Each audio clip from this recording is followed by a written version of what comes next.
Good afternoon, everyone. This is Voices from World Citizen. I'm Carol Lu, host for today. Today I'm with Flo. Flo is originally from France and now work and live in Shanghai, China. Let's hear his story out. Hey, Flo. Hi. How are you? Good. Yeah. Very good. Would you like to introduce yourself a bit? Okay, so as Carol said, I am French. My name is Florian. I've been in Shanghai for almost 9 years now, 9 to 10 years. I started as a graduate, and I've been working in the same company for 8-9 years. And in 2020, I started my own small studio. Where we are doing creative engineering. So it means that we are helping architects, artists to realize their, I like to say, to realize their dream. You like their dream? Yeah. So we are specialized in doing this kind of complex architecture, complex geometry, where we are working together with them and with clients, of course, to find a good solution. And I wondered, like 9 to 10 years, or 8 to 9 years is actually quite a long time. So what make you decided to stay? I stay in Shanghai in China because I like it. First, I find that there is a lot of opportunities there, and today's when you look at economy in Europe or in America, it's not very good, and there is a lot of crisis. In China, there is a lot of work opportunities, and everything is going a lot faster than everywhere else. And as a young engineer at the beginning, for me, I had the chance to gain a lot of experience a lot more quickly than if I would have started in Europe, for example. So I started like this, and then I enjoyed it. And people are often asking me this kind of question, and I like to answer that there is good and bad things everywhere, actually. Yeah. In Europe, there is very good things, in France, but there is also bad things. Same in China. So it's just that, I like it here. I have my family here now. So for the moment, I have no return tickets. So what is your main challenge? As you said, there's always bad and good things. And what is your main challenge while you're living here? Main challenge as a foreigner in China, you mean? As you in China. As me in China. Yeah, like a personal. Yeah. I feel at the beginning, language was quite a big challenge. It's still a challenge, actually. I feel because with language you interact with people, and if at the beginning I was not speaking any word in Chinese at the beginning, so it was quite hard.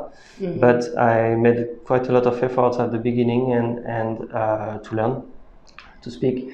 And then little by little, you see that this helps a lot to discuss with people, to understand people, to understand the culture. So even though I would never speak as good Chinese as a Chinese citizen, but right now Chinese is kind of okay for me. Another challenge, of course, is a cultural difference, and so you need to learn, you need to adapt a lot, and this is something that I accept, something that I like as well. I like to put myself in some situation where it's not very easy, or like when we like to say out of the comfort zone, you know. But I feel that this is with this kind of situation that you grow faster actually. So it's kind of difficult at the beginning, but you learn so much, then you forget all the difficult parts, and then you remember the good things. Yeah, I think you mentioned before, like after the difficulties, you find that the world is bigger. Yeah, that's it. Yeah, this is what I like to say. It's you don't. For me, I like to. I don't want to be limited to something, because there are some difficulties in whatever field. There is always difficulties in front of you, but and if you always escape these kind of difficulties, then I feel that maybe the life seems to be easier, but you miss so much things. And we discussed before that, for example, just a simple things like speaking, like a language, speaking English. For me, I am French, but I don't know. I trained myself since when I was in college or high school, to think in English, or to search information in English. So you have access to everything basically, because everything is in English, instead of just being focused and concentrate on French things, where you can get a lot of information as well, but it's more limited. So all the world speaks English is just an example, but it's just showing the process. And once you overcome these difficulties at the beginning, then after you feel that you have so much that you can discover very easily. So it's very grateful. It's very reward, a lot of rewards with this kind of process. Actually, I was very impressed. Like you actually go to those workshops, like small workshops in every different part of China, and to try to get the project, get the installation done. Yeah. And for me, even I'm Chinese, I grew up in China. When I deal with the factory, it's still a challenge for me because it's a totally different mindset. So I wondered how much patience, or what is your secret or tips to communicate besides of the language part? I don't know if there is any secrets, but Recipe. Yeah. I like the word recipe. No, I mean, yeah, for me, I really like, because of my job and my passion for design and for engineering, I really like to understand the problems, the concerns of, for example, the workers who will have to fabricate the things that you design in front of your computer. It's very easy to stay in front of your computer, make a crazy design, then send it to the factory, and then there people, they don't even have sometimes computer, but they got lost.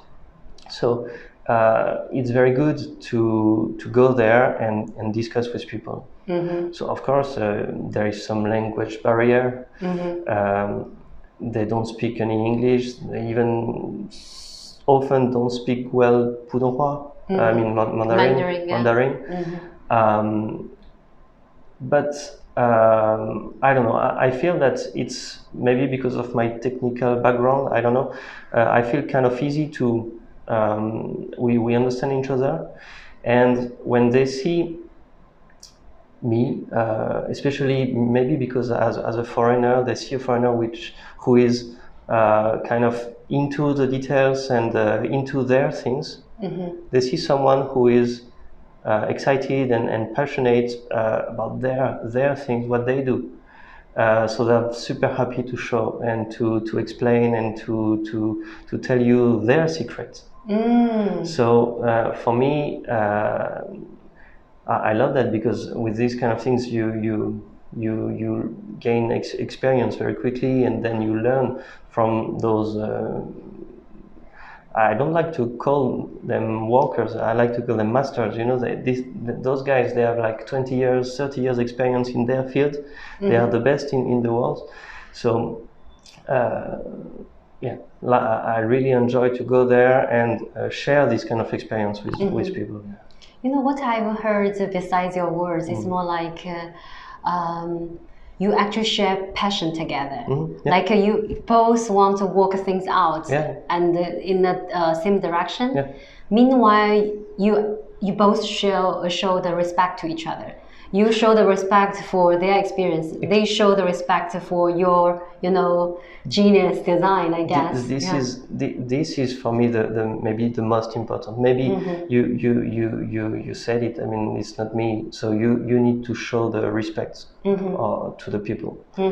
There are so many.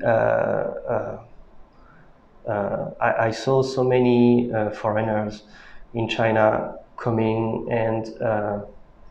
Maybe, I don't know, why, I don't know why, but maybe because they are foreigners, they think they are maybe superior than Chinese, I don't know.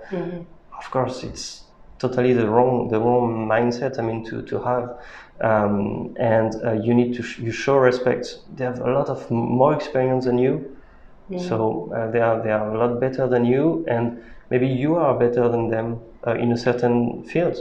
So it's both, as you said, both respect the other experience, and then working towards the same goal. And you learn together. Both, yeah. You learn together, and then you after this kind of experience, of course, you have grown up, and they also have also gained some experience and see also something else, and so this is very